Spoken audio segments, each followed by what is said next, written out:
Hello everyone, Future Foe here for Planet Destiny.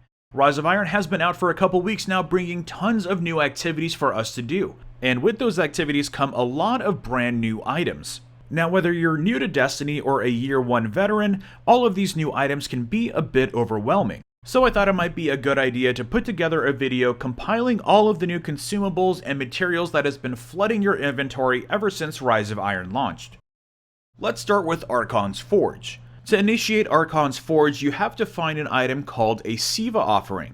You will have a chance of finding one of these items while fighting the fallen Splicers, or you can guarantee yourself one by completing a quarantine mission while patrolling the Plague Lands. You also have a chance of finding one while fighting in the Archons Forge, so if you don't have an offering, you can still head over there and help out any other players that are doing their offerings in hopes of finding your own. Once you do find a Seva offering, head over to Archons Forge and use it on the panel to the right. This will initiate the public event and will give you 5 minutes to complete it. Now there are 3 different qualities of Seva offerings with 5 different enemy types in each category, totaling in 15 different kinds of Seva offerings. The first quality tier includes the Fused Seva offering. This will initiate an event in the Archons Forge that is recommended for 320 light. The 5 different varieties simply tell you which group of enemies you're going to be facing. The real difference comes in the final boss encounter, which you'll have a choice between either a Servitor, a Shank, a Vandal, a Dreg, or a Captain. This comes into play in the weekly bounties for Shiro 4, where he asks you to fight off specific kinds of enemies in the Archons Forge. The next group of offerings are of rare quality and are called Enhanced Seva offerings, and they are simply at a recommended light at 340. And finally, you have your Perfected Seva offerings, which initiate an encounter at a recommended light of 360. I definitely recommend hitting this one up with a group. The final thing to keep in mind with any of these Seva offerings is that you can only carry one at a time. And no, I don't mean one of each quality or one of each category, I mean one total. So if you want to do a perfected encounter, or if your bounty asks you to, say, kill a captain, you'll have to either use up that one to get rid of it, or even dismantle it from your inventory. Moving on to other new items, we have the Splicer Key. This can be used to give you access to certain parts of the Plague Lands, including an Archons Forge that might already be in progress.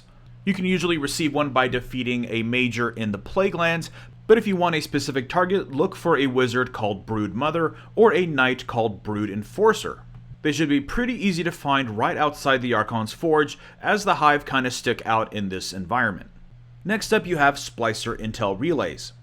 These are essentially all the same, but will initiate different kinds of encounters. You can also find these randomly by defeating enemies in the Plague Lands. I've had the best luck with captains and knights.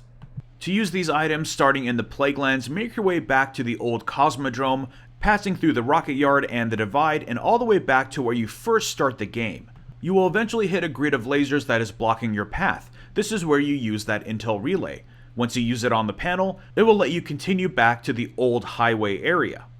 Depending on the variety of relay that you used, you will be facing one of 4 possible encounters. Now unfortunately, the only real reward from this activity is a chest that is located on the catch that is docked next to the highway. This simply has a chance of granting you a legendary engram, but on top of that, this is where you actually initiate the Kvostov quest if you don't have one to break down. Next up we have the Skeleton Key. These are used to open horde chests at the end of strikes. The horde chest will appear in any strike at 320 light or 360 light. That includes anything from the Seva playlist, the Seva heroic playlist, or even queuing up the strike of your choice from the director and choosing the 320 light difficulty. Opening these horde chests will grant you strike exclusive loot or even artifacts that are up to 385 light. Next up is Ironlord's Legacy. This is an item that you can attain from completing Tyra's weekly Plague Lands quest. You can then use the item with her to purchase any one of 3 artifacts that she's offering that week. Next up we have items that are specific to the Wrath of the Machine raid. First up we have Seva Key Fragments and Seva Cache Keys. Seva Key Fragments can be found all throughout the raid by opening chests. The primary use of Seva Key Fragments is to re-roll the perks and stats on your raid armor. This is very similar to Glass Needles for exotic armor. Using 5 of them will re-roll those perks. The secondary use of Seva Key Fragments is to combine 10 of them into a new Seva Cache Key. Seva cache keys can be used to open Seva caches in Wrath of the Machine. It is essentially a bonus chest that you can use to get more loot. Think of them as more refined versions of the Moldering Shards we found in the Taken King. Instead of just working on the final encounter, you can use them on whatever chest you know you need the loot from. Next up we have the Ice and Fire token. This can be used to pay respects to the Iron Temple. You can get this item by clearing the Wrath of the Machine raid anytime after the first Rise of Iron weekly reset. You use this item in the giant fire pit in the courtyard. The only use for this so far is to gain access to a secret Seva fragment that is on top of the giant tower in front of the temple. So those are all of the brand new consumables and materials that are found in Rise of Iron so far. Be sure to drop a like if you found this video useful and subscribe for our continued Rise of Iron coverage.